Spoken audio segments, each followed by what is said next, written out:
It's the Awake Space Astrology Podcast. I'm Laurie Rivers, your host, here to help you with some inspiration to get those aspirations out into the world. If I look tired or sound tired, it is because I am tired. Matilda and I did a 4-hour event with half an hour of Q&A on Saturday, October 11th. And let me tell you, there was a lot of information and a lot of energy moved through. We were snacking and we talked for about 45 minutes to an hour, take a 5 to 8 minute break and get back into it. We were both toast. But it's worth it. We come from a place of service. We want people aware and prepared. And that's some stuff we're going to talk about here on the podcast today. Not 2026. I'm not going there yet. However, what I do want to talk to you is Pluto is stationing direct.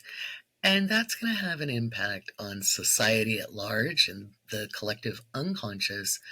And it gives us an opportunity from an evolutionary standpoint to wield our consciousness in a different way. So we're going to talk about alignment and the tug of war that we feel as these planetary shifts happen. It's not enough to understand astrology and know the terms. If you don't know how to use astrology, then it's just another set of labels. And I've spent my entire life working on how to make astrology not just an identifier and, tell me about myself kind of tool, which it's a great tool for that, but to understand the depth and breadth of who we are and the role we play in this planetary experiment. So that's what's up on deck today. Alignment and how to deal with the tug of war each one of us human beings faces, because there's not a human being on the planet who stays in alignment 100% of the time. So that's one of the things. I'm going to talk about the astrology coming up as we move from the 13th of October on, and what that energy looks like for us, both the collective unconscious and those who have a little bit more agency over themselves. Usually the people listening to this podcast, people interested in being their best selves, making contribution to this world as they live through this physical experience. So that's something we're going to talk about today. And as always, the what's in the headlines will go out to patrons. Hopefully I have better luck with my tech this week than I did last week. I don't know. I was so proud of myself for getting ahead of schedule, and it all just went. So, it went out to everybody. It just didn't go out the way I planned it to.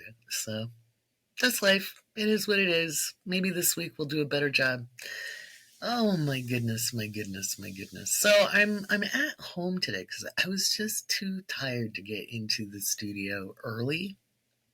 And so I'm using this new mic. It didn't work for the broadcast that we did last night, but I've got it working now. And I'm going to have to do some fancy editing because this is a sensitive mic. It's a lavalier, and I bought it so I could wear it here. I'm speaking really, really softly, and now I've connected it like a boom mic to my computer because it sounds like I'm talking into the mic.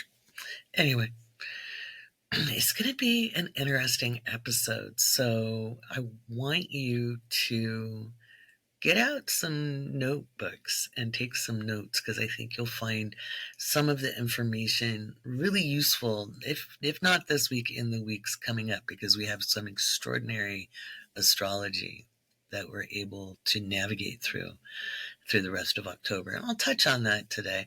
Some of it I'll talk about next week. But we have another historic event, and this is really, really positive. All of it actually is. I know it doesn't look like it in the short term, but we build to better things in the future. And I get a little tired of people telling me how old they'll be in 20 or 30 years. If I'm here in 30 years, cool.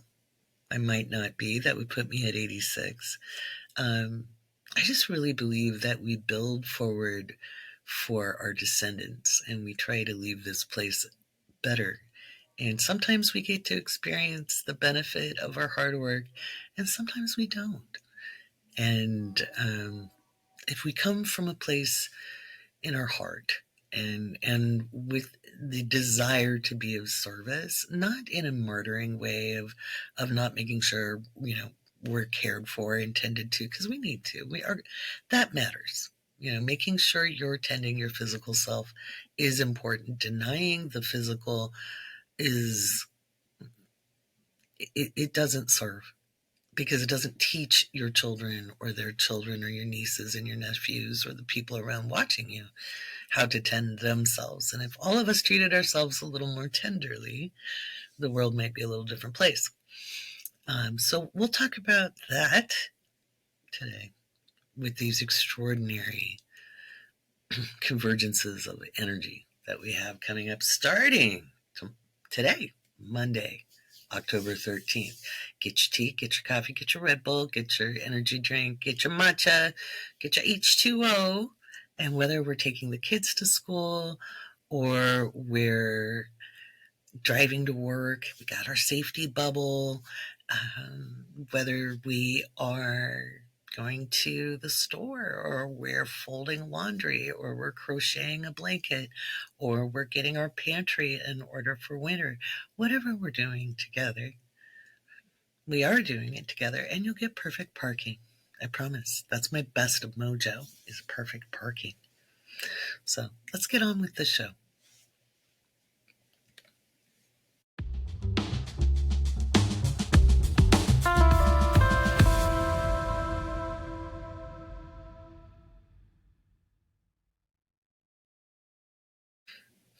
Wow, wow, wow. Was I overstimulated after the event last night? That energy just was humming. And what happens when the energy is really flowing and you kind of feel a little bit wired? In my case, I meditate, and I felt very connected in service. And I asked my higher self, my guidance, my soul, whatever you want to call it, how can I best be of service right now in this time?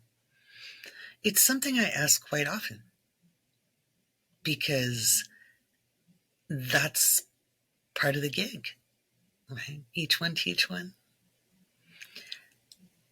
And the answers I got as I laid there and Malcolm snuggled up, the first one was, well, just be you, just be your physical self. And that's a message for everybody. Being physical on this planet in and of itself is a service in the expansion of understanding in all that is. And that's why we need to remember we're connected to everything: the water, the trees, the rocks, the air, the sky, the birds, the worms and nematodes and amoebas, and everything has a frequency and a consciousness. Everything. And there have been indigenous societies teaching that for centuries, millennia. Right?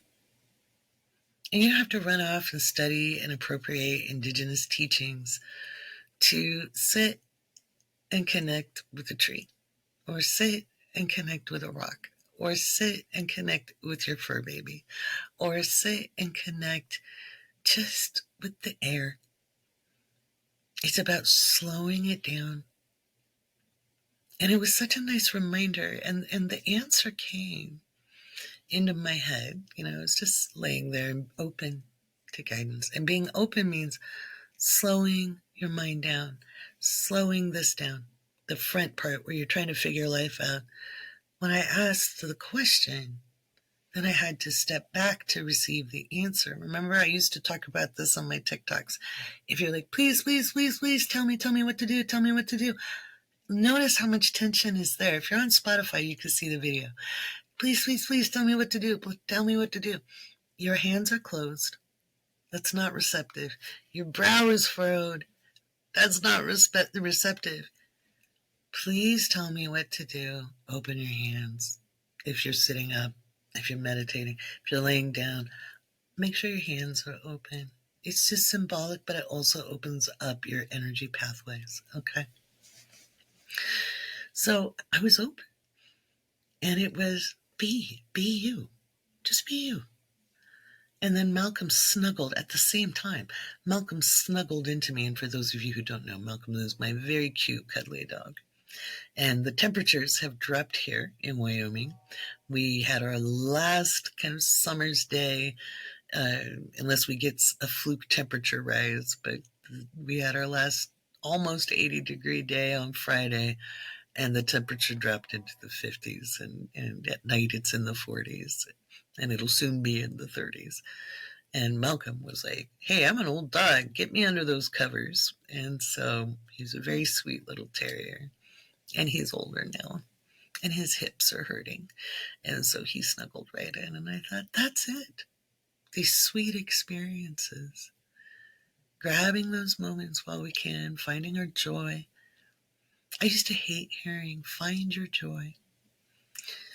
When I was really deep in the pits of healing, and everybody thinks healing is easy, and, or it should be Shangri-La, or you just, it's not.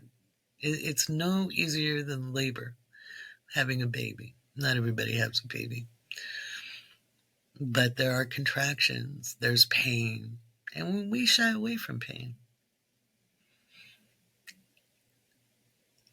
But in that time, I knew that the end result would be worth it.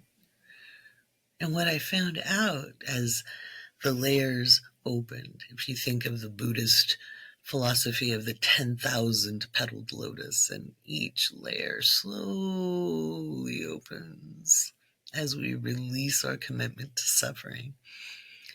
Each layer opens up. And the answer was just be. You're just being here.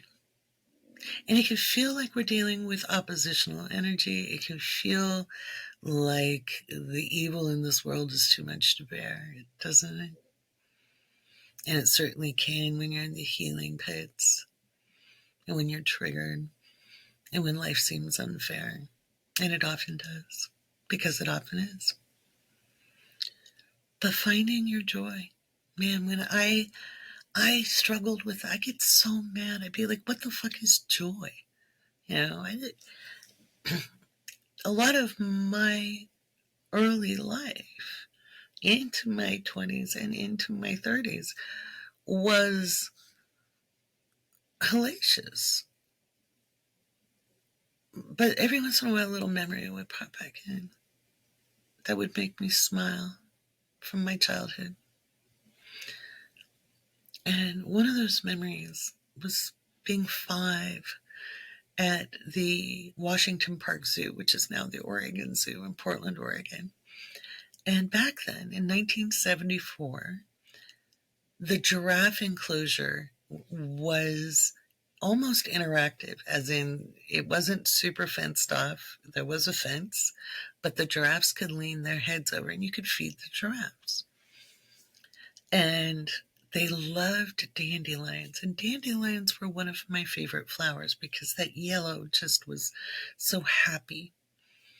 And I picked some dandelion flowers, and my mama said, put your hand out flat. And this giraffe bent its head down, and its big, black, scratchy tongue, they have scratchy tongues, it curled all the way around my arm and up, and its lips nibbled my hand and tickled me. And it took the dandelions, and I doubled over laughing, just overfilled with joy. And that memory would come back to me as I was like, what the fuck is this joy thing? What is this joy thing? And I would remember blowing bubbles. And my friend Anne, my dear friend Anne Hopkins, who passed away in 2023, who was very, very fond of bubble blowing. She was 30 years older than me. And if you were having a hard day, she'd make you a cup of coffee or a cup of tea. And she'd listen, and then she'd say, well, that's it. You need to go blow some bubbles. Come on, let's go. Because it was silly. It was seemingly meaningless. And yet it produced wonder, awe, joy. But it didn't really hammer home until about 2008 or 9. And somebody gave me the artisan bread in 5 minutes a day recipe for the base of the dough. And I very eagerly went home because they knew my holy grail was making a good French loaf, but I didn't have a convection oven. And that can make it very hard to make that good, crispy crust with the soft crumb like a baguette or a boule or a miche. And I love French bread. And I made the dough. And I followed the instructions to the letter, which I don't often do, but I did that time. And I walked away, I covered the bowl, and when I came back to check it, it was glurping like a live thing, and I knew that yeast was really doing its job. And I danced in my kitchen, and I hugged the bowl. And the next day was my therapy appointment. And I ran into that appointment just over the moon. I said, I found my joy. And my therapist looked at me and he goes, what is it? And I went, my bread dough glurped. It glurped like a thing in a mad scientist laboratory. It was fantastic. And the bread, by golly, you gotta try this. And I made some small loaves. And he very much agreed it was good bread. Understanding that joy isn't about the outer world doing what we need it to find our peace, our awe, our joy, our love is a simple concept, and it's one of the hardest to navigate. And these are times with the current world astrology and the current world events and the mundane happenings that really force mastery. And mastery isn't about perfection. It's just not. Mastery is practice. When you reach a black belt in martial arts, they tell you now you're just beginning because you learned all the technique through all the other belts. But once you have the black belt, then you begin to master what you are to do with all of that technique. It doesn't mean you've perfected it. It means now you get to work on becoming even better, right? More knowledgeable, wiser in how you use the information. That's what I'm hoping to share with you today, because tonight we have Pluto stationing direct. We have Venus earlier in the day entering Libra, and they make a grand trine with Mars. Now, grand trines, I know there's a whole bunch of people who are like, oh, yippee, it's benefic. It's unrestricted energy. And Venus is desire, but it's deeper than the shallowness of it. It could be a soul's desire. And I kind of want to speak a little bit more on esoteric astrology today, because esoteric is down to the soul of the matter. It's so much deeper than, finding a bunch of good deals on sale, right? That's, or finding Mr. and Ms. Hottie. Fun, not gonna lie, that's part of the human experience. But we're going deeper today. Much deeper. You see, then I think I'll end my monologue with this and we'll move into the astrology of the week. But I was looking out at the world. And we all battle with our consciousness. We all battle with our ego. Every single person, me included. And I am never going to want to fit the aesthetic when I find it an extraordinary waste of resources and an extraordinary waste of time to spend that much time on one's outer appearance and glamour. I worked very, very hard to appreciate this mug and enjoy the aging process.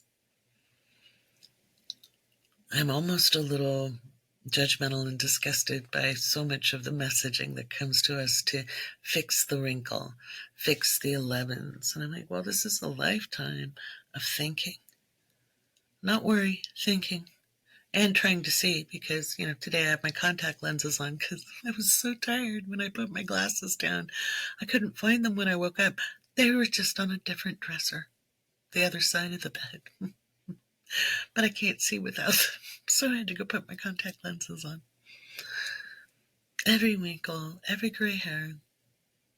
Now, if you're doing it for you because you like how you look or what you're doing, that's fine. But for me, I want to put my energy into service.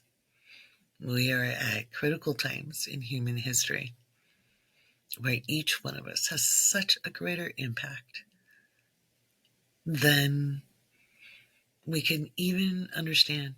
Like, I've studied esoteric and metaphysical literature processes for, oh my God, longer than I've been an astrologer, 40 some years. And it's easy to get distracted. So I may never have 1 million followers. I'm okay with that. I'm here to teach those who have willing ears and willing hearts. And when I tune into my own guidance, it just says, release your resistance and let the information flow. So that's what we're going to do.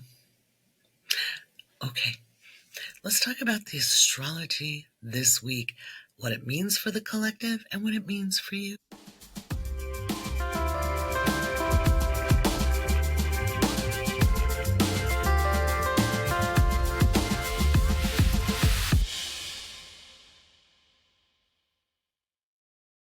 We have another grand air trine coming up. Remember the one I talked about that went back to the Bronze Age? Here's another one. We have Venus trine Pluto trine Uranus on Monday, the 13th of October. Now, it'll be a little later in the day. In the evening, Pluto stations to make direct motion. And that means people power gets a little bit more of a push. And if there was ever a time on this planet, it is now for people to realize that we have far more in common than we do different. We want clean water, clean air, housing. We want our families to be safe, and we want good food to eat. It all boils down to that. If we can remember those commonalities, instead of arguing over our differences, we make the most headway. With Pluto stationing direct in Aquarius, this really does empower momentum for society at large. Now, it is an evolutionary process. It is not about retaining the status quo or even going back to what was. That is gone. And it wasn't good for everybody anyway. So, moving things forward. It's hard to get out of our individual consciousness for that and understand that this is a large collective effort. I know there are sides to these issues, and they've been very cultivated by those who would be at the mercy of the energy of greed and be at the mercy of the energy of lack and be at the mercy of control and dominance. People who have weak consciousnesses and are unable to shift them. Some people call that evil. Some people call it abusive. What it is a weak agency and an inability to shift. Okay? Those who aspire, and by aspire, it means try, dream into, want to, do better, have better, who can see their reflection in others. who can walk a mile in someone else's shoes without having to put the shoes on. We all feel victim of those that have weak agency and fall prey. And each of us can fall prey to greed, consumerism, overconsumption. Each of us can. Each of us can fall prey to our desire to survive. Some people call that ego.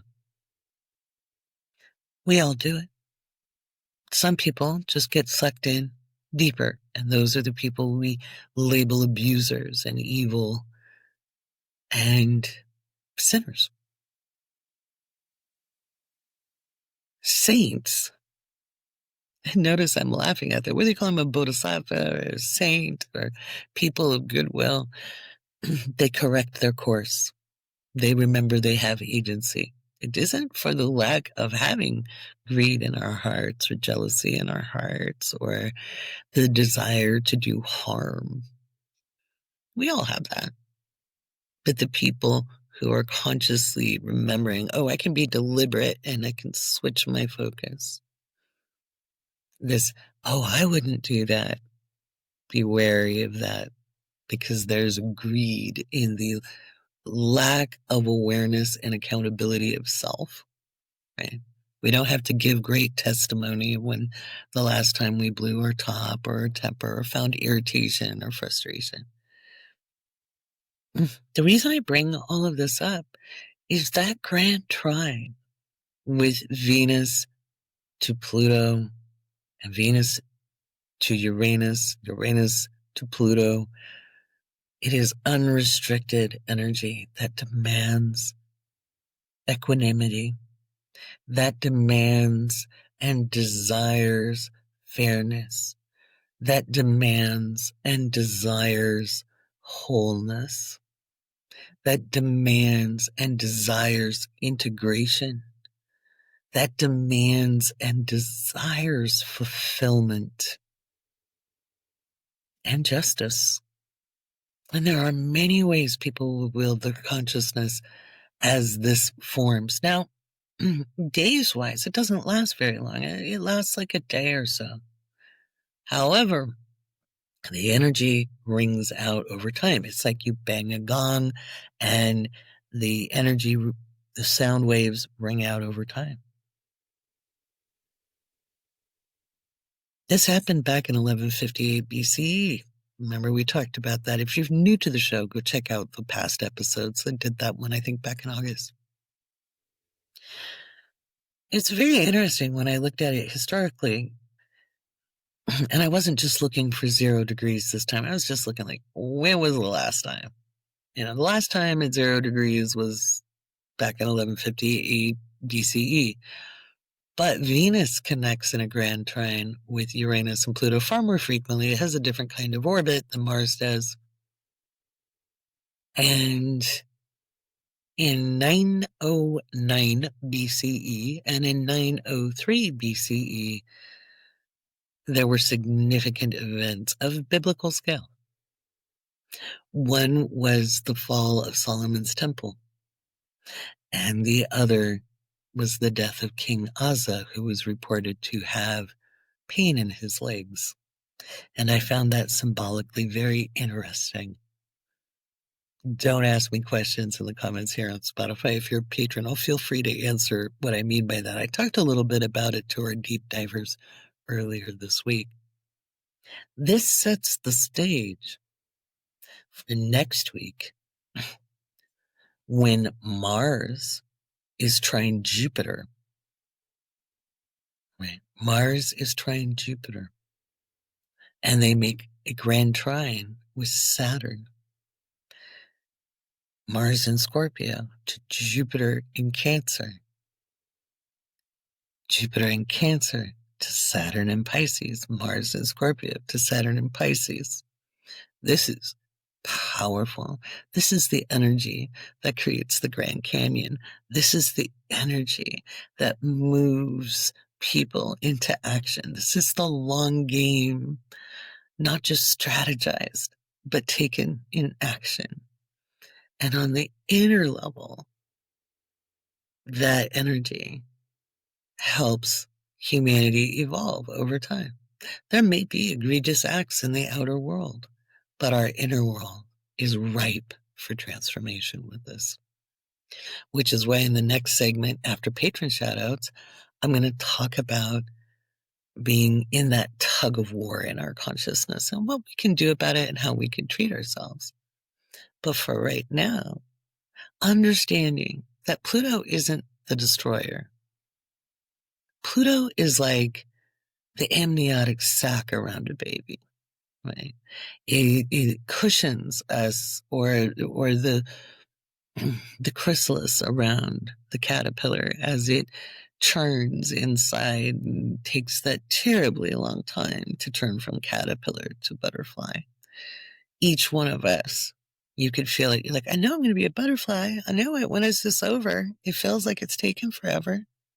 Pluto really governs that transformative process.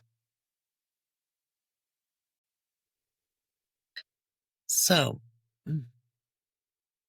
with this transformative process, each one of us can find more fairness within.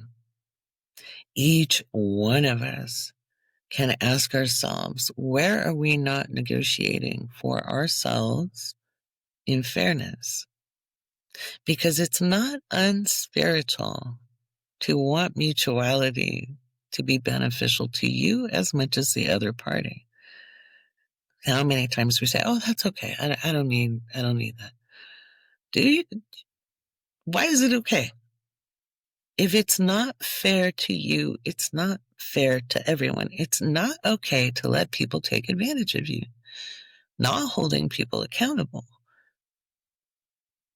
is not justice.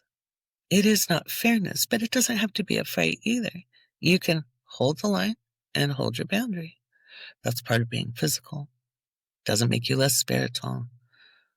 It's kind of like when I hear today where people say, well, my 4-year-old wants it.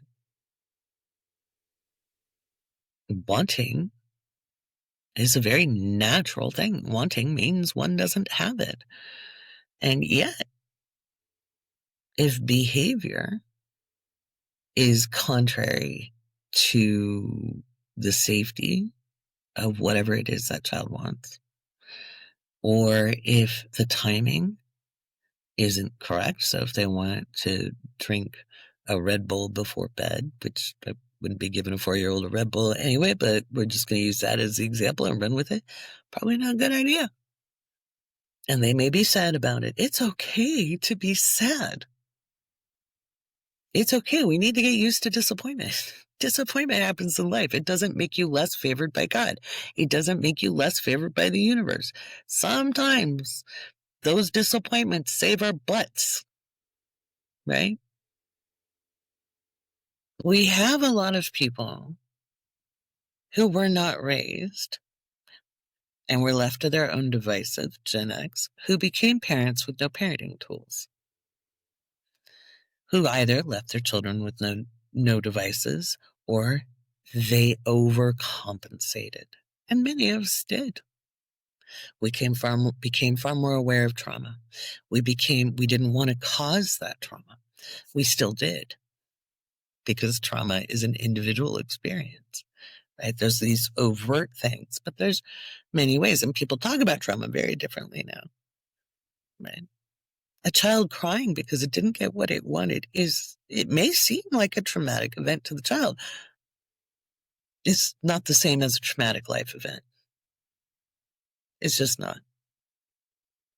And we need to make distinctions in that. It's not about comparative trauma, but it's understanding what is a disappointment and what trauma actually is. And as much as trauma does impact the brain and changes neural pathways, so too does healing. And we don't focus on that enough. But we can as Pluto stations direct, because it really helps us, especially in this grand trine with Uranus and Venus. It's a really good time to journal about what's fair to you. You're not going to get the whole world to change for you.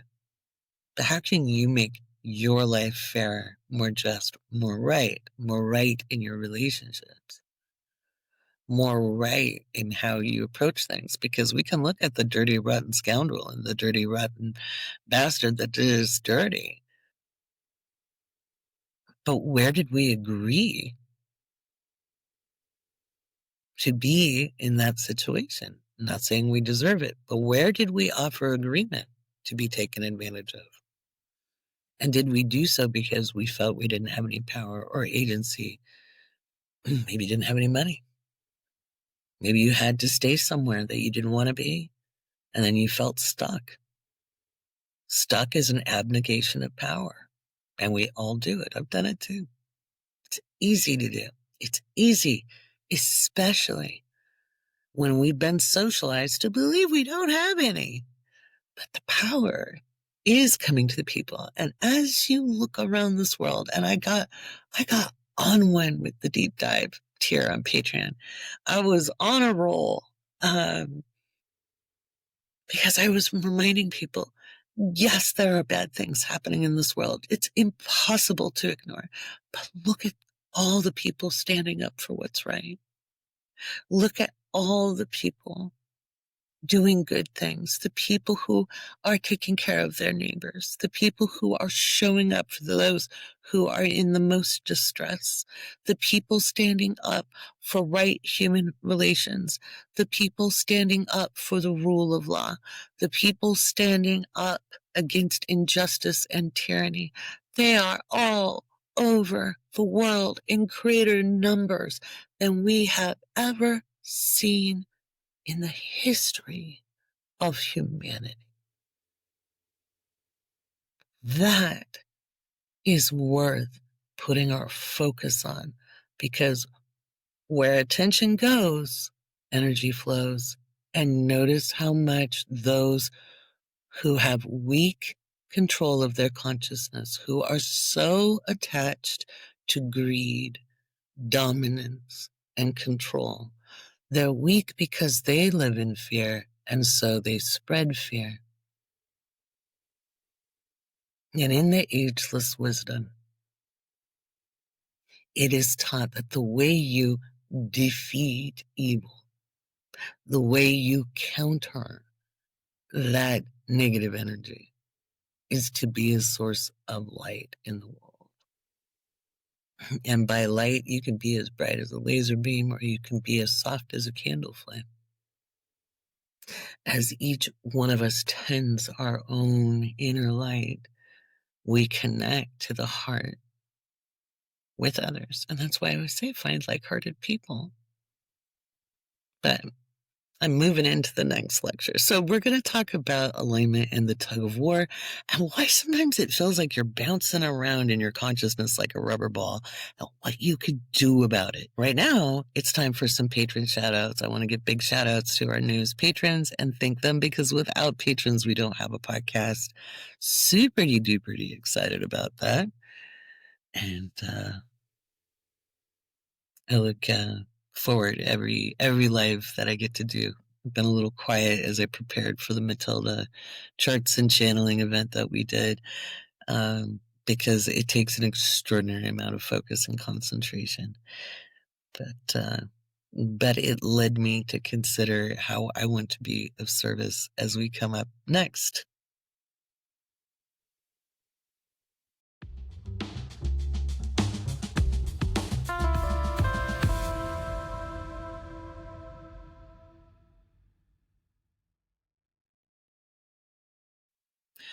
All right, it's time for some patron shout outs.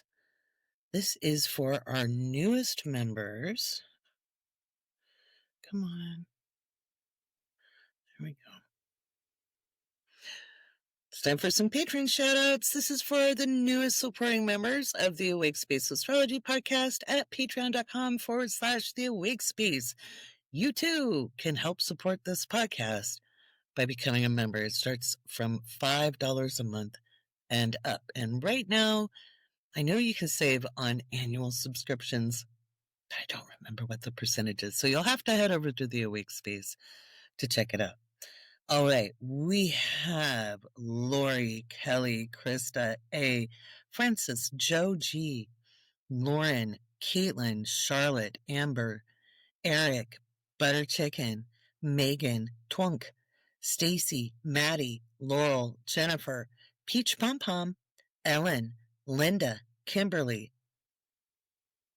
Vicky, Luz Maria, Rachel, Lindsay, James, Alexandra, Tiramisu, Amber, Brittany, Jim, Elizabeth, Matilda, A Beautiful Heart, mostly Gemini, Claire, Jay Barrera, Nancy, Lindsay, Michelle, Allie, Julia, Goodwitch 73, Jaleel, No Way Jose, Effie, Brinley, Jennifer, Sassy Frassy 248, Autumn, Jen, Vic, MD, Ava, Gina, Hilga, Alicia, Soul Music Heals, Jen, Jess, Sheridan, Kat, Deidre, Linda, Mary, Esma, Tete, Tatiana, Intuitively Beth, Elizabeth, Danny, Sarah, Emily, Val, Marzi, Stephanie, Rob, Nikki, Paige, Sarah,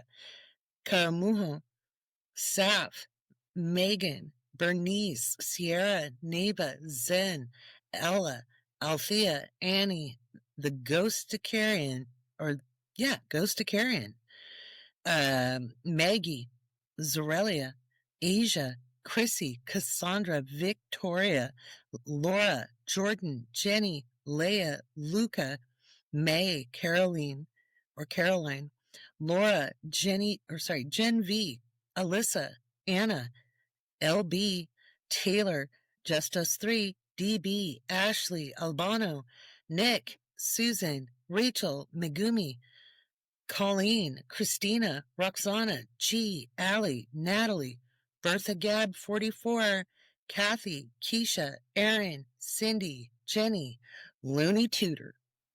Oh my gosh.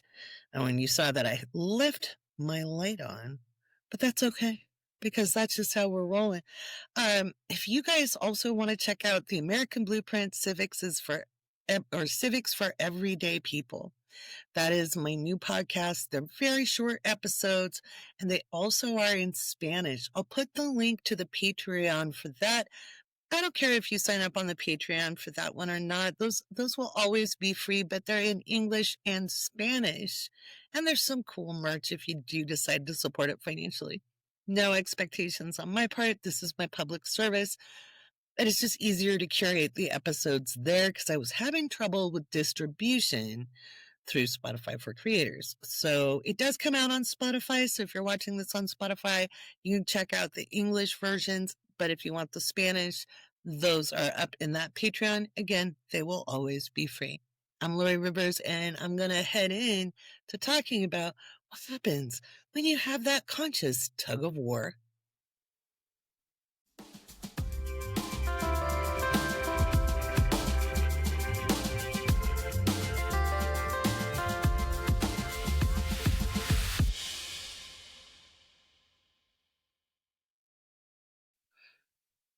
All right. What happens when the transits are transiting and things are crunchy and you're trying to stay in alignment and you get there and almost like a rubber band, it whips you back or snaps you in the face or you get grit in your eye or something? And I call that the tug of war of consciousness. So first, let's think about alignment for a second. First of all, alignment isn't perfection. It isn't about being a saint.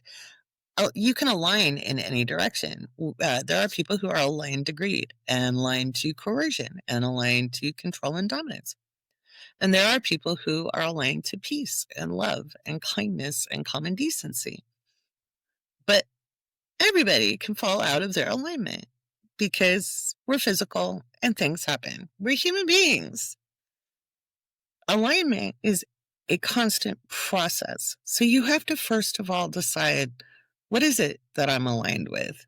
So when we're aligned in the way most people in spiritual circles speak, like we're aligned with our higher self or our higher guidance or our soul or our guides, whatever you want to call it. Okay. When we're aligned, we have more clarity, we have less confusion. We are better able to make decisions that benefit us. We're less likely to fly off the handle and be reactionary. We're more likely to be solution oriented and less likely to be solely focused on the problems. In the ancient wisdom that was translated through different theosophists in the 19th and 20th centuries, they often spoke about um, what we would consider evil. They didn't necessarily call it that. And they tried to explain it that it was literally an absence of light.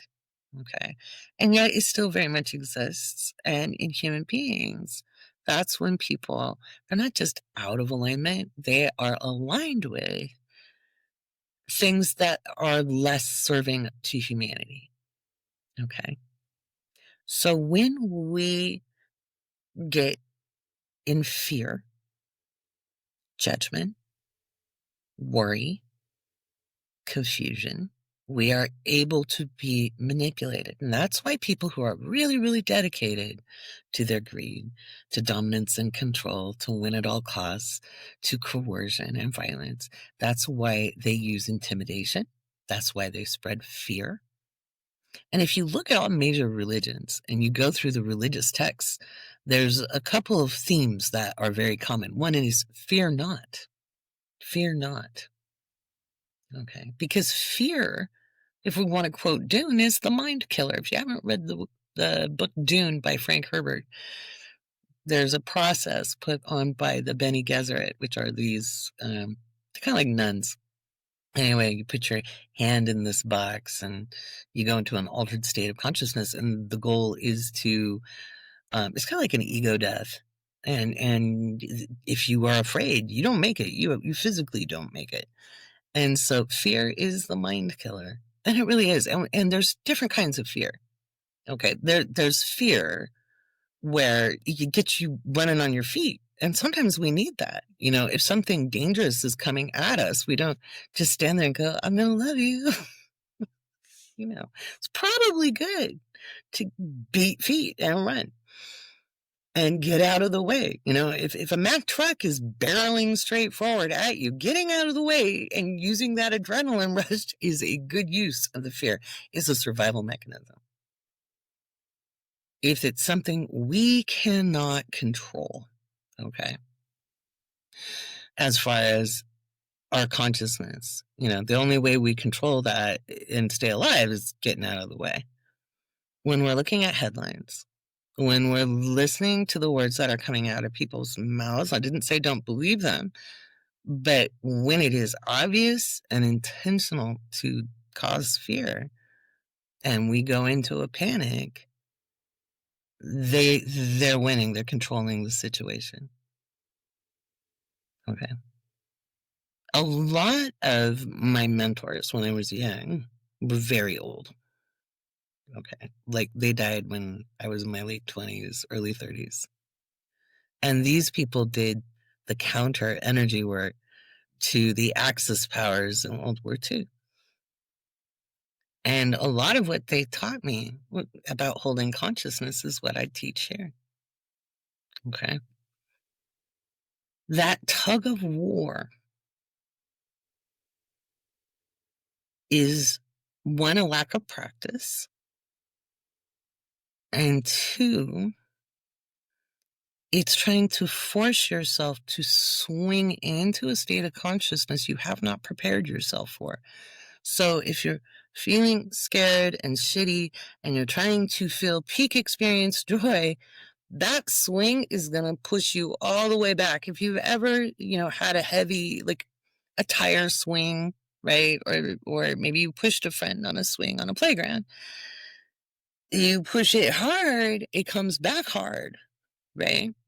And that's why we want to work on building our consciousness and being able to hold it in small, steady increments. And the reason I'm talking about this is with Pluto going direct and being in a trine with Uranus, we're going to be very, very stimulated mentally. There's going to be real pushes out in the world by the collective, by the consciousness, okay, out there, the collective consciousness, and the people. They're going to be riled up. Well, people don't get riled up for no reason. There's usually a cause. People don't just wake up one day and say, "That's it. That's it. I'm marching down there. I'm grabbing my pitchfork. I'm getting my sword of justice and heading out." People don't just wake up one day. It builds up. And so a lot of that is going to be coming up, especially as we move into next week. Okay, because on October 26th, we have Mars trine Jupiter, trine Saturn. That's very powerful energy, especially in water signs. Like I said before, this is like shaping the Grand Canyon type of energy. And we can do this inside. So we want to practice holding our consciousness. This is one of the parts of the mystery school at the Awake Space, the E&I process. And I was talking with Kirsten, who does the organizing for me in there, because she's been on the whole ride, really since 2014. It all came to me in 2012.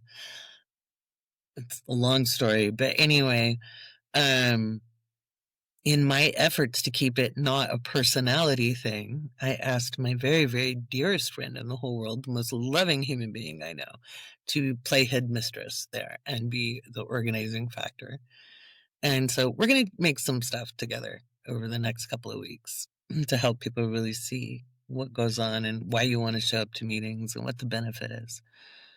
But that curriculum, that is the incremental work that is like, think about when you're really out of shape.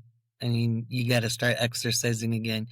If you get a personal trainer, and I had this happen once, oh God, it was like 2017, maybe 2018. I joined a gym and I got a personal trainer because I was like, well, all these machines are really different than the last time I was in a gym, and I don't want to hurt myself. I'm really kind of out of shape. I was skinny, but I was out of shape. And I got this young woman who had probably never been unfit a day in her life, who had always been physically active and had just retired from the military. And she wasn't that much younger than me, but she was younger than me. And her idea of baby steps had me in a fetal position for 3-4 days. Like, ibuprofen wasn't touching it. And I had told her, I'm like, are you sure I should be doing this? When I tell you I really need to go slow, I'm not kidding. I don't want to hurt. I have a lot of writing to do. I can't have my arms not work because I was writing a lot then. And then that's like the tug of war. Okay.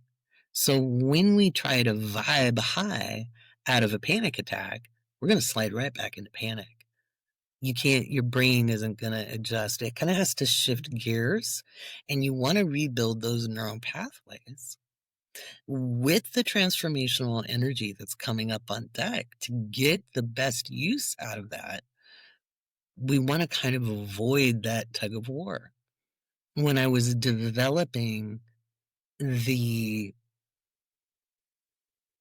awareness side of that training, I would work with my clients. And I had a client who was very problem oriented and yet very gifted. And when they were up and they were solution focused, they were remarkable. But then they'd slam back down to the ground. And part of how I designed this to be very incremental is in a session, they'd get way up, they'd be ready to tackle the world. And the next day I'd get a crisis message from them. And this is over a decade ago.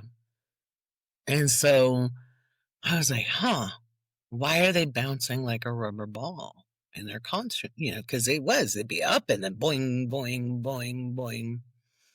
And no, it wasn't bipolar. It wasn't manic depressive. It was different. Okay. And so that's when I started making things very incremental. So when I've talked to you over the last 5 years about coming to a neutral space, reasonably content, There's a reason for it. When you get to reasonably content, you're still aware of the world around you. If you dip a little bit, it's easier to come to the center, right? It's easier because you see a headline.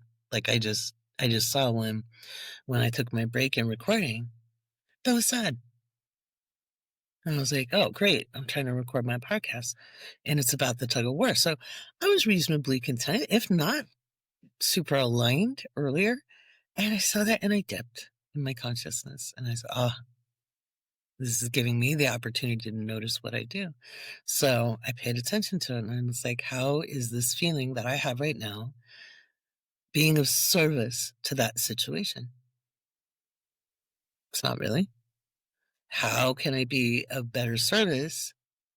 Well, I know realign my consciousness.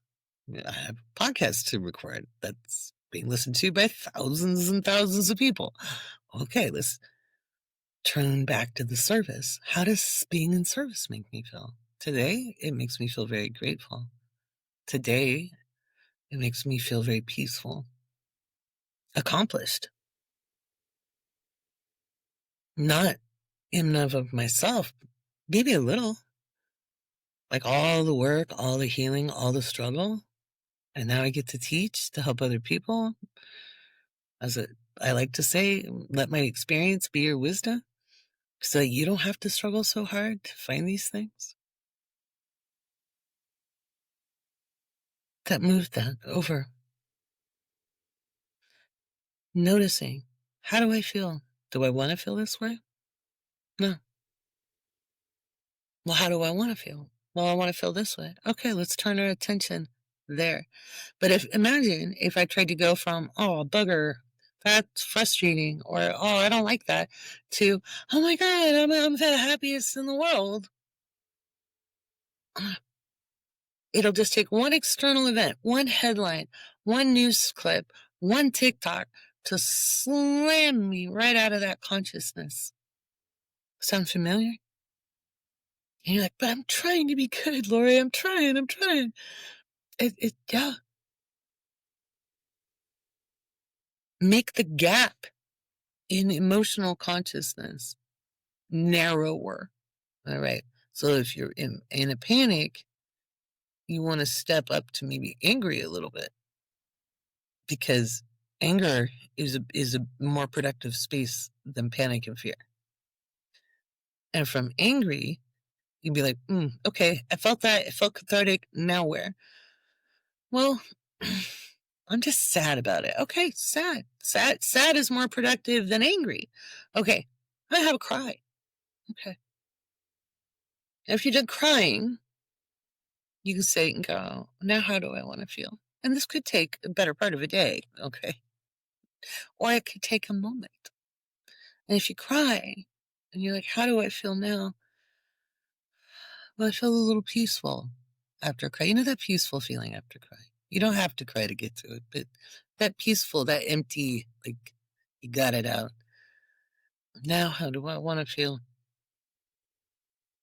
I want to feel blessed. Well, how can I feel blessed when all this shit's happening in the world? You count your blessings in your present moment.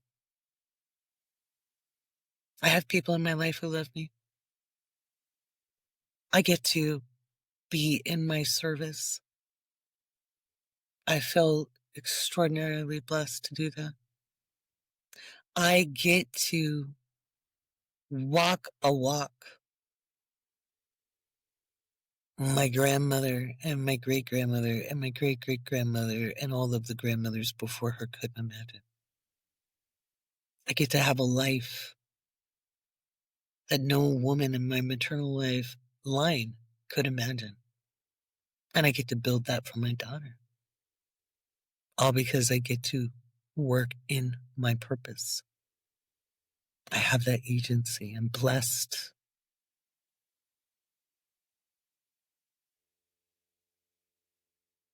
And from that feeling, notice I'm calm. There's a sense of peace. I like being like I said, reasonably content or at peace. There's not a lot that can shake the peace. You can, and there are those who have helped. Test that. And it will happen to you. It might be a spouse. It could be an in-law. It could be the news. It could be a best friend. It could be a child. It could be the dog. It could be, you could be all blissed out and your dog gets into the bathroom and just makes a mess. Or your toddler decides to finger paint poop on the wall. Or your in-law calls and says crappy things to you, or visits and tries to dominate your house, or your child's significant other says things that make you want to scream and shout, or your child and you have a disagreement, or your spouse and you have a disagreement. Those are external factors, and you can be reactive to those. There's nothing wrong with having the moment. But if it goes longer than a moment and you're calling every friend, you're putting it out online, you're living in that moment, it's harder to get back to the space you'd rather feel. And it's socially acceptable. This is part of our social norms. So it's almost like a habit to break. And that's why we start really, really small. How would I rather feel? Just ask yourself, like, how do I feel now? Where's the tension in my body? How can I release the tension in my body? So if my shoulders are up here, bring them down. How am I breathing? Am I breathing shallow in my chest, or am I doing belly breaths? Well, let's do some belly breaths. I like circular breathing. I don't just like the big in and exhales. I like the...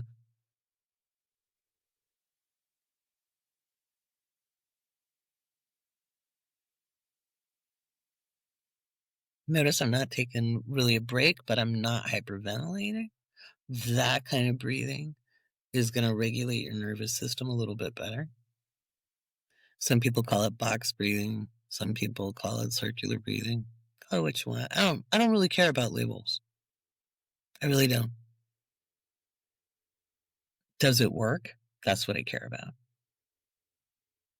Find a way to relax the body and then ask yourself where to next. What do I want to do next? If you can do that, then it's more like little adjustments and incremental tweaks versus the tug of war. And you're less reliant on external factors for your stimulation. The other things you can do, and this is going to sound like such no-brainer stuff, make sure you've eaten. Make sure you drink plenty of water. Make sure you get up and stretch and walk a little bit. Don't sit too long. Get your eyes off the screen for a little bit. Do a little bit of eye health. Make sure you're doing your physical hygiene. Getting in the tub, getting in the shower. Somebody asked me in Patreon, if they didn't have a tub, how could they, use Epsom salts? I'm like, make a scrub. And they reported like 2 hours later, like, holy crap, that's amazing. They made a little Epsom salt scrub for themselves. And if you like Dr. Teal's, they make a shower scrub. You can use that, or you can just get some Epsom salts and put a little oil in them and make your own scrub. It'll help clear and relax you. Taking care of the physical, our physical needs, make sure you have enough sleep. You don't have to sleep at the same time as everybody else, but you do need to get rest. Okay? Making sure you get out and walk around. And if you can't get outside and you can walk up and down stairs and you've got stairs at home, walk up and down the stairs, get your heart pumping. And if you can't, work with whatever PT or doctor's advice on exercise. Because when we're in alignment, It's taking our emotional, mental, and physical and putting them together. You can develop one and leave the other two out in the cold, and you're going to be bouncing around. It isn't about perfection. I like to say, like, the end result is you feel better. Period. The end result is you feel better and you can better contribute. And from a metaphysical position,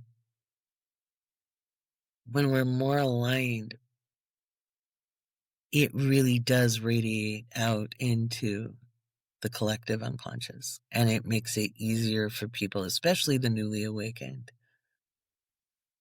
for them to hold their consciousness. When we can hold our consciousness and be stalwart in the face of adversity, when we can kindle our own inner light, not being false, having false humility, not being fake with the, oh, I love everybody. If you don't love everybody, you don't love everybody. That's okay. But you can love the idea of humanity. You love what's possible, right? The more we get out of playing on a team, I'm on the side of good, I'm going to defeat evil. And I know I mentioned evil in this podcast, but the antidote is turning on the light, and you're the switch. You're the light switch. That's how you turn it out. Gathering with like-hearted people. But even if you can't do that, just turning on your own light switch.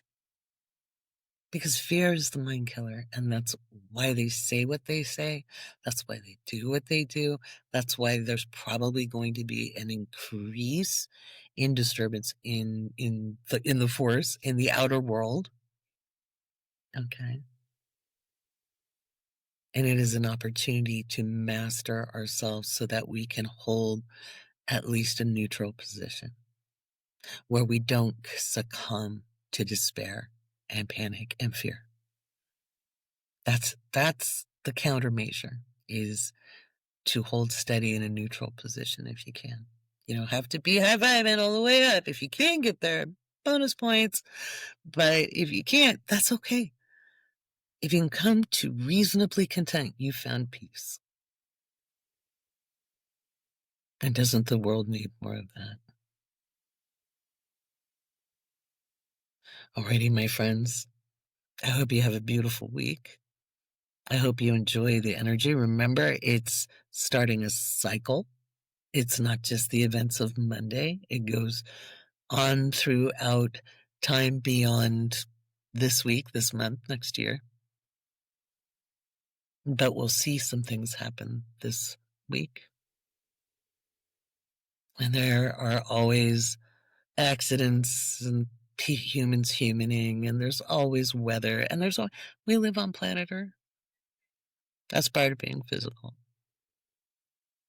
But you can be part of the many helpers Mr. Rogers used to speak about. And now is as good as any time to start practicing. Much love to everybody.